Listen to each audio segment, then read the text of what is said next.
ये जो सवाल किए जा रहे हैं वो किस मंशा से किए जा रहे हैं, क्योंकि आधी रात को ये व्यक्ति जाता है और खबर बनाता है, सुबह चला देता है और फिर पता चलता है कि क्या से क्या हो गया। जैसे कि हमने जाना कि 1987 में आपके पिताजी ने जो विधानसभा का चुनाव भी लड़ा था। अम्बेडकर क्रांति मोर्चा पार्टी हुआ करती थी उस समय, उस पार्टी से उनको टिकट मिला था।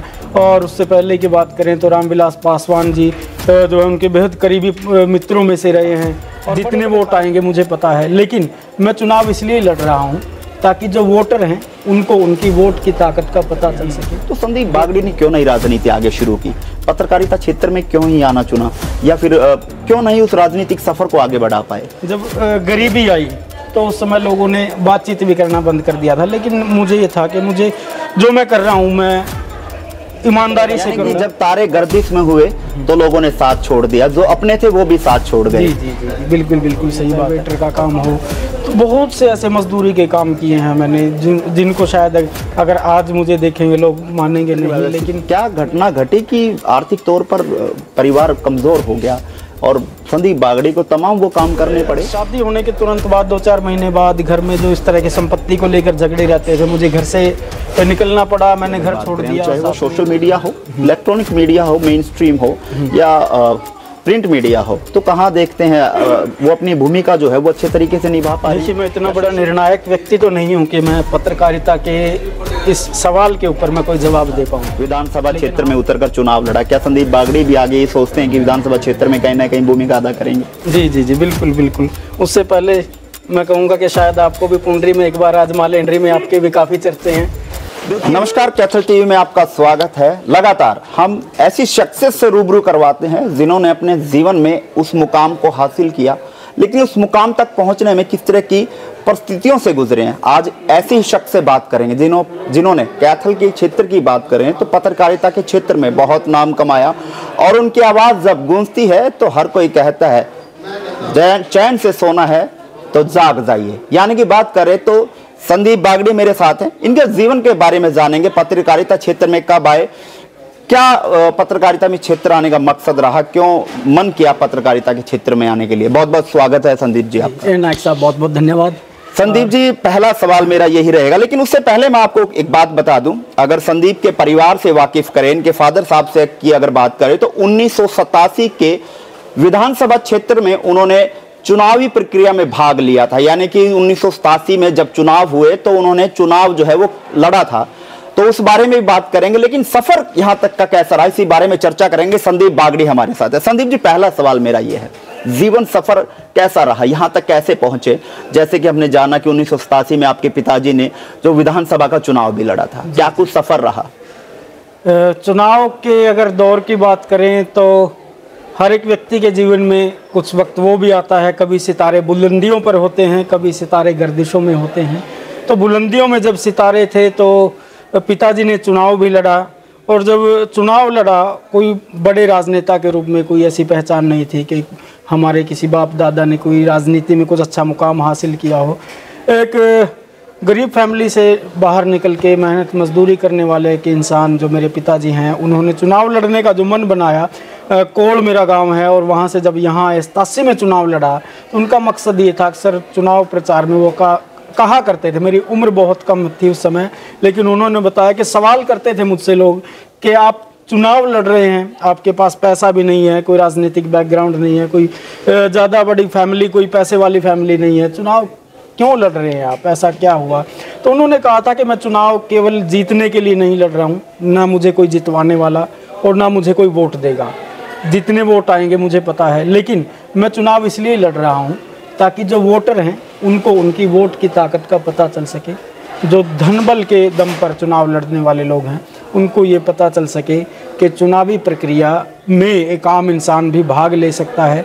जो शायद जो आम लोग हैं वो ये समझ लेते हैं कि चुनाव लड़ना किसी की बापोती है, चुनाव कोई भी लड़ सकता है, बशर्ते आपकी मंशा कैसी है वो ठीक होनी चाहिए, आपकी नीयत कैसी है, आपका एजेंडा कैसा है।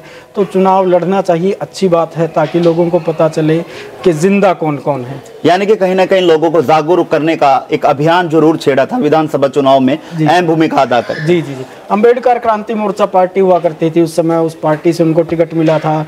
और उससे पहले की बात करें तो रामविलास पासवान जी जो है उनके बेहद करीबी मित्रों में से रहे हैं, और बड़े बड़े कार्यक्रमों में उन्होंने जो है अपना भाषण दिया है, उन कार्यक्रमों में शिरकत की है। तो उस समय जब क्या नाम है इनेलो के साथ जो है जनता दल पार्टी हुआ करती थी, उनका गठबंधन था, तो उसका जो ऑफिस हुआ करता था रणधीर सिनेमा के ठीक ऊपर एक चौबारे में हुआ करता था, राव सुरेंद्र सिंह की दुकान थी उसके ऊपर ऑफिस हुआ करता था। तो तमाम जो है राजनीतिक जो है जोड़ तोड़ लगा करके उन्होंने देखा था कि राजनीति में भागीदारी ज़रूरी है, और ये मायने नहीं रखते कि आप पैसे वाले हैं या नहीं हैं, लेकिन आपको राजनीति में क्या करना चाहते हैं वो चीज़ मायने रखते हैं कि आप किन लोगों का भला करना चाहते हैं, क्या एजेंडा है। 1987 में राजनीति की शुरुआत कर ली थी, यानी कि विधानसभा क्षेत्र में आप लोग उतर गए थे, आपका परिवार उतर गया था। तो संदीप बागड़ी ने क्यों नहीं राजनीति आगे शुरू की, पत्रकारिता क्षेत्र में क्यों ही आना चुना, या फिर क्यों नहीं उस राजनीतिक सफर को आगे बढ़ा पाए? वैसे तो मैं बताऊंगा कि राजनीतिक क्षेत्र की बात करें तो अभी चेयरपर्सन सुरभि गर्ग हैं, उनके जो है ससुर हैं सुरेश गर्ग नौच, उनके साथ में 5-6 साल उनके साथ रहा। और रही बात राजनीति में आगे बढ़ने की, तो कुछ जीवन का समय वो भी आया कि जब सितारे जो है गर्दिशों में थे। वो दौर भी था जब लोग मुझे जो रिश्तेदार हैं या परिवार है, जब गरीबी आई तो उस समय लोगों ने बातचीत भी करना बंद कर दिया था। लेकिन मुझे ये था कि मुझे जो मैं कर रहा हूँ मैं ईमानदारी से करूँ, और जो मैं काम करूँ उससे किसी का दिल ना दुखे, और जो पैसा कमाया जाए उससे मेरे परिवार का गुजारा इस तरह से चल जाए कि कोई किसी प्रकार के कोई आरोप ना लगाए कि आप फलां काम करते हैं, आपने मेरा ये पैसा देना है, आपने मेरे साथ ये गलत किया है, ये सब चीज़ें ना हो, बस अपने परिवार का गुजारा चल जाए, यही था। और काम की बात करें, काम सभी काम मैंने किए हैं तकरीबन, जो जिस भी तरह का, यानी कि जब तारे गर्दिश में हुए तो लोगों ने साथ छोड़ दिया, जो अपने थे वो भी साथ छोड़ गए। जी जी जी बिल्कुल बिल्कुल सही बात है। और काम की बात करें तो मैंने सभी प्रकार के काम किए हैं, चाहे वेटर का काम हो, तो बहुत से ऐसे मजदूरी के काम किए हैं मैंने, जिनको शायद अगर आज मुझे देखेंगे लोग मानेंगे नहीं, लेकिन मैंने हर काम किया, काम में कभी शर्म नहीं की। तो अगर जैसे आप तमाम राजनेता लोगों के साथ रहे, तो अपने राजनीतिक सफर को वहां से आगे क्यों नहीं बढ़ाया गया, दूसरी लाइन क्यों चुनी गई? क्या लगता है कि राजनीति में जाकर परिवार का गुजर बसर नहीं हो सकता, या जो धन बल के लोग हैं वो हमारे जैसे लोगों को आगे नहीं बढ़ने देंगे? तो इस तरह का कुछ आपको देखा गया? ऐसा है कि राजनीति आप कभी भी कर सकते हैं, ऐसा नहीं है कि वहाँ से इधर आ गए तो आप राजनीति नहीं कर सकते, यहाँ से आप वहाँ जाएंगे तो राजनीति नहीं, ऐसा नहीं है। बहुत से पत्रकार ऐसे हैं जो पत्रकारिता छोड़कर राजनीति में काम कर रहे हैं, और कुछ राजनेता ऐसे भी हैं जो राजनीति छोड़कर राजनीतिक रणनीतिकार हैं या पत्रकारिता क्षेत्र में अच्छे बिजनेसमैन हैं। तो राजनीति को ये नहीं है कि अभी आप नहीं कर पाएंगे, आप मौका कभी भी आ सकता है, बस तैयार रहने की ज़रूरत है। और रही बात राजनीति की, राजनीति कोई किसी की बांधी हुई चीज़ नहीं है।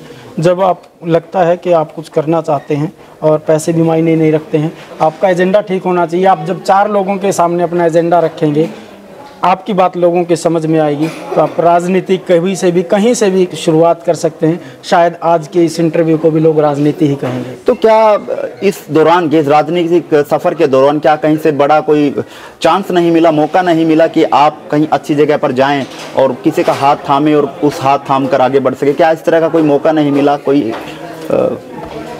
बात सभी राजनीतिक घराने जो राजनीतिक पार्टियां चलाते हैं वो अक्सर चेहरा देखते हैं, और चेहरे के बाद आपकी जो राजनीतिक पहचान है वो देखते हैं। उसके बाद ये देखते हैं कि आप इन्वेस्ट कितना कर सकते हैं। आज की राजनीति और उस समय की राजनीति में काफ़ी बदलाव है, और राजनीति की बात करें तो जितना बदलाव अभी हुआ है तो तमाम मूल्यांकन कर लेते हैं राजनीतिक दलों के लोग, भाई आप कितना इन्वेस्ट कर सकते हैं, तो उसी हिसाब से आपको पद तवज्जो दिया जाता है, उसी हिसाब से आपको सम्मान दिया जाता है। लेकिन दूसरी बात यह है कि जब आपकी पहचान अपने नाम से है, यानी कि राजनीतिक क्षेत्र में जो लोग करोड़ों पैसा लगा करके अपने आप को ये साबित करते हैं कि मैं फला हूँ, और इस क्षेत्र में आने के बाद मेरा मकसद ये था कि मैं किसी की ज़रूरत बनूँ, किसी की आवाज़ उठाऊँ। और जब हमारे दर्शक, जिन लोगों के साथ मैं काम कर रहा हूँ, यानी कि हमारे दर्शक मेरे परिवार का हिस्सा मैं मानता हूँ, मेरे दर्शकों ने मेरा साथ दिया, तो मुझे इतनी पहचान दिलाई कि लोग करोड़ों रुपए खर्च करने के बाद वो पहचान पाते हैं, और मैंने आप लोगों के प्यार के माध्यम से वो पहचान पाई है, जिसके लिए मैं आपका शुक्रगुजार भी हूँ। और आगे जो राजनीति की बात करें, तो अगर किसी भी तरह से कभी भी कोई ऐसा समय आता है कि राजनीति में उतरना चाहिए, तो वो भी कोई दूर नहीं है, कभी भी हम राजनीति में उतर सकते हैं। संदीप बागड़ी के जीवन में विधानसभा क्षेत्र के बाद ऐसी क्या घटना घटी कि आर्थिक तौर पर परिवार कमजोर हो गया और संदीप बागड़ी को तमाम वो काम करने पड़े घर के गुजर बसर के लिए? ऐसी क्या कठिनाई, क्या ऐसा जीवन में आ गया कि ये चीजें करनी पड़ी? बिल्कुल बिल्कुल।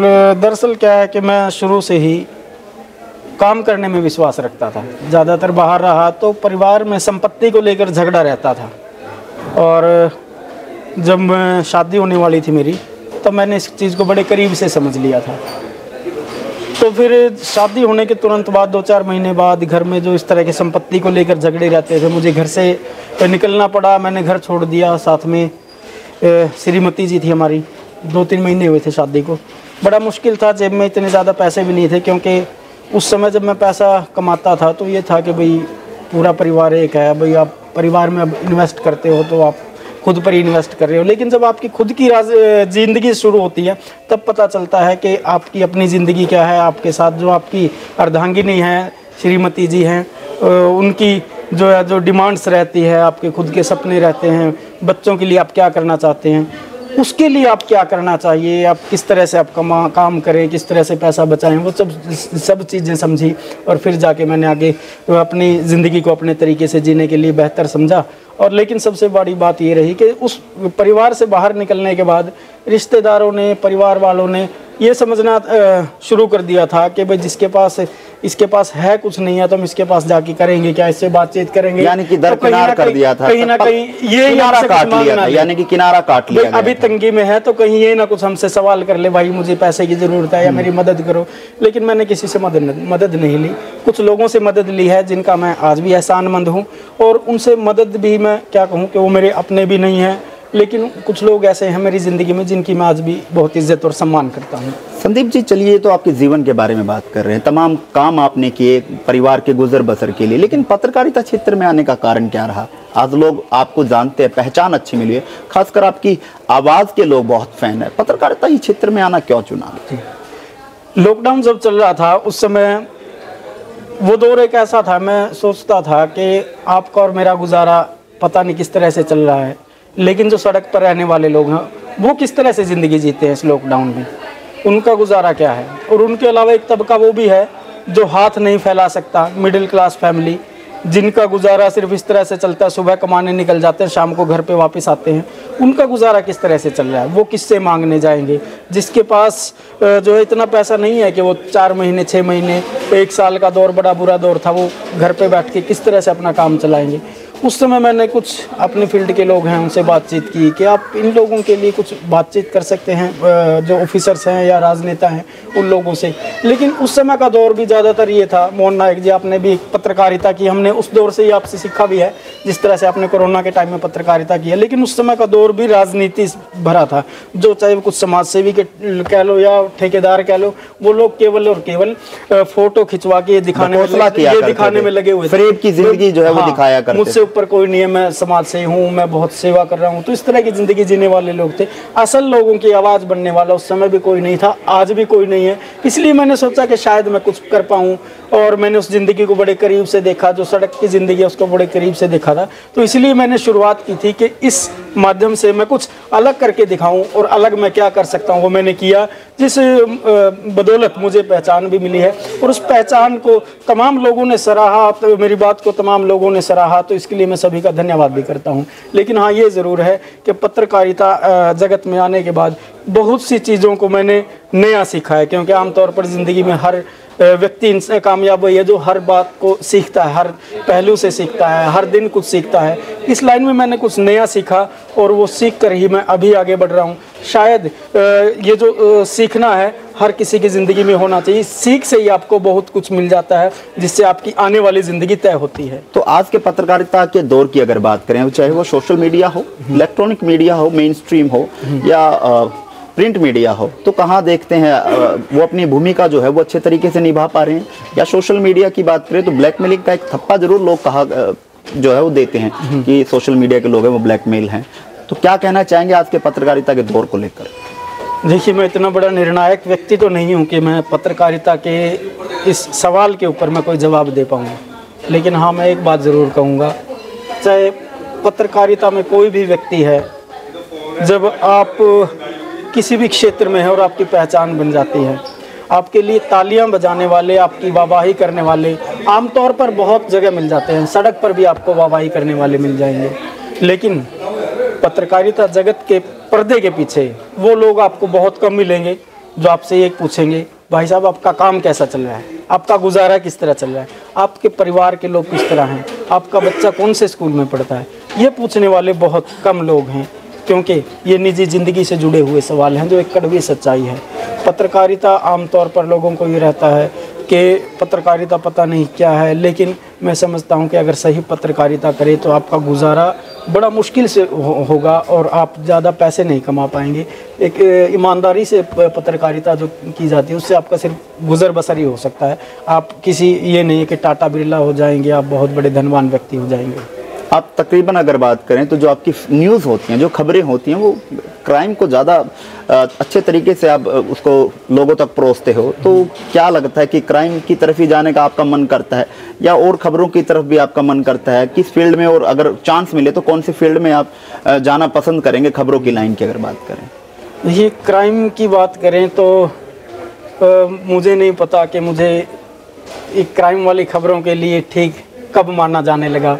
मैंने तो सिर्फ अपनी बात अपने लहजे में कहने की शुरुआत की थी, लेकिन स्पेशलिटी कब बन गई मुझे नहीं पता चला। लेकिन हाँ, ये बात ज़रूर है कि चाहे वो तमाम दूसरी खबरें हों, हर खबर को मैं अपने तरीके से करने की कोशिश करता हूँ, और आपका जो अपना अंदाज़ होता है वही अंदाज़ आपको अपनी पहचान दिलाता है। इसलिए मैं उस फील्ड में आप लोगों ने उपयुक्त माना तो मैं उसमें करता हूँ। बाकी दूसरी और तमाम जो खबरें रहती हैं उनको भी मैं वो टेस्ट देने की कोशिश करता हूँ। लेकिन क्राइम में ज़्यादा आपका एक्सपर्ट माना जाता है, तो एक बार वो डायलॉग एक बार जरा दर्शक दोबारा सुन लें, तो क्या उस क्राइम की लैंग्वेज में या उस न्यूज़ कंटेंट के बारे में अगर आप कहना चाहें तो क्या कहेंगे? जी जी, तो गौर से देखिए इस शख्स को, ये जो कैमरे के सामने आपके शख्स दिखाई दे रहा है, इस शख्स के पीछे यानी कि इस भोले चेहरे के पीछे को पहचानिए और जानिए ये जो सवाल किए जा रहे हैं वो किस मंशा से किए जा रहे हैं। क्योंकि आधी रात को ये व्यक्ति जाता है और खबर बनाता है, सुबह चला देता है और फिर पता चलता है कि क्या से क्या हो गया। इसी लैंग्वेज से, इसी भाषा से, इसी दबंगई से तो लोग आपके फैन हैं। संदीप बागड़ी जी, आखिरी सवाल मेरा ये भी है आपसे कि आने वाले समय में संदीप बागड़ी ने क्या सोचा? क्या 1987 का जो सपना पिताजी ने सजोया था, विधानसभा क्षेत्र में उतरकर चुनाव लड़ा, क्या संदीप बागड़ी भी आगे ये सोचते हैं कि विधानसभा क्षेत्र में कहीं ना कहीं भूमिका अदा करेंगे? जी जी जी, बिल्कुल बिल्कुल। उससे पहले मैं कहूँगा कि शायद आपको भी पुंडरी में एक बार आजमा लें, एंट्री में आपके भी काफ़ी चर्चे हैं।